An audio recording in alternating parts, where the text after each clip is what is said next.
Assalamualaikum warahmatullahi wabarakatuh. Perkenalkan, nama saya Harijan, NIM 1K019030 dari program studi budidaya perairan Universitas Mataram.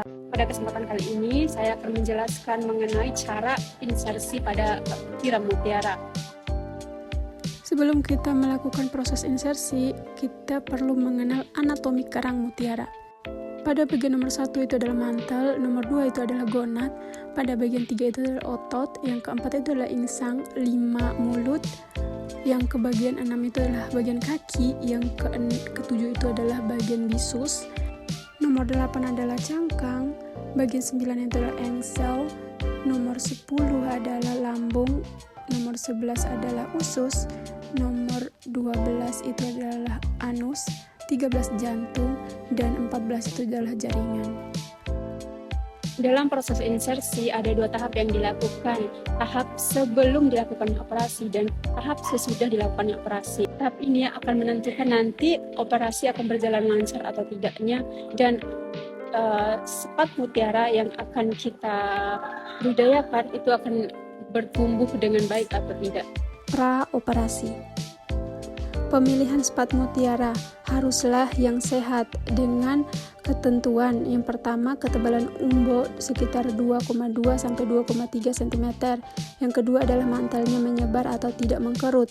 Yang ketiga adalah ususnya bersih. Yang keempat adalah gonad pada bagian kakinya tidak mengkerut pada saat dipegang atau disentuh, yang menandakan kerang itu sehat. Selanjutnya, ini adalah gambar perbedaan mutiara yang sehat dan yang tidak sehat, di mana pada bagian mantelnya yang sehat itu menyebar dan yang tidak sehat itu tidak menyebar atau mengkerut ke dalam. Selanjutnya, proses yokusa. Proses yokusa ini adalah proses pemuasaan mutiara sebelum dilakukannya operasi dengan memperhatikan kepadatan ataupun dirapatkan pada saat pemasangannya. Proses yokusa ini bertujuan untuk meminimalisir makanan yang masuk atau yang dimakan oleh mutiara, sehingga pada bagian ususnya akan bersih dari kotoran ataupun sisa metabolismenya, sehingga proses operasi dapat dilakukan karena bagian usus sudah bersih. Nah, proses selanjutnya adalah proses pemasangannya, di mana dalam satu ruang dimasukkan 2 kerang dan ditutup bagian rangka luarnya menggunakan waring dengan mata jaring 2 cm. Hal ini bertujuan untuk meminimalisir makanan yang masuk ke dalam. Untuk bagian bawahnya tidak ditutup sebagai pengeluaran kotoran dan sirkulasi air yang masuk, sehingga mutiara di dalamnya masih bisa dapat pasokan makanan dan kotorannya pun tidak mengendap di bagian dalam. Selanjutnya, alat dan bahan yang digunakan untuk operasi.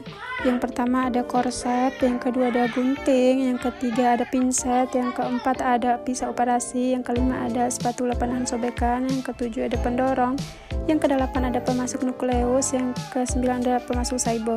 Nah, ini adalah alat yang keenam, yaitu spatula. 10 kerang mutiara, 11 mangkok, tempat alat operasi ke-12, kaidai 13, nampan yang ke-14, pisau besar, dan inti atau nukleus. Tahap operasi.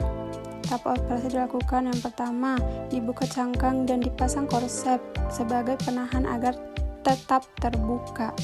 Kemudian dipasang kerang mutiara pada kaidai untuk dilakukan insersi atau pemasukan inti.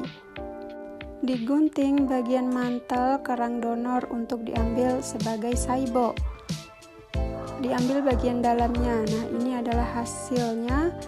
Kemudian mantel tersebut dipotong kecil-kecil, dibagi menjadi 20 sampai 40 potong dalam satu mantel yang diambil. Proses pemasukan intim. 1. Disobek bagian dalam dengan pisau operasi. Yang kedua, diangkat bagian yang sobek tersebut, kemudian diambil nukleus lalu masukkan ke dalam sobekan tersebut. Yang keempat adalah didorong menggunakan spatula pendorong. Yang kelima, diambil saibo lalu dimasukkan dengan posisi saibo di atas dan nukleus di bawah. 6. Korsep dilepas dari cangkang. Nah, ini kita lihat posisi begini, kurang lebih kita selama 1 minggu. Setelah 1 minggu kita lakukan namanya tento. Tento itu namanya.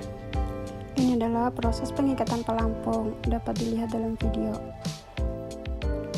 Pada saat pengikatan pelampung harus menggunakan simpul yang kuat agar tidak cepat lepas. Mungkin itu saja, sekian dan terima kasih. Wassalamualaikum warahmatullahi wabarakatuh.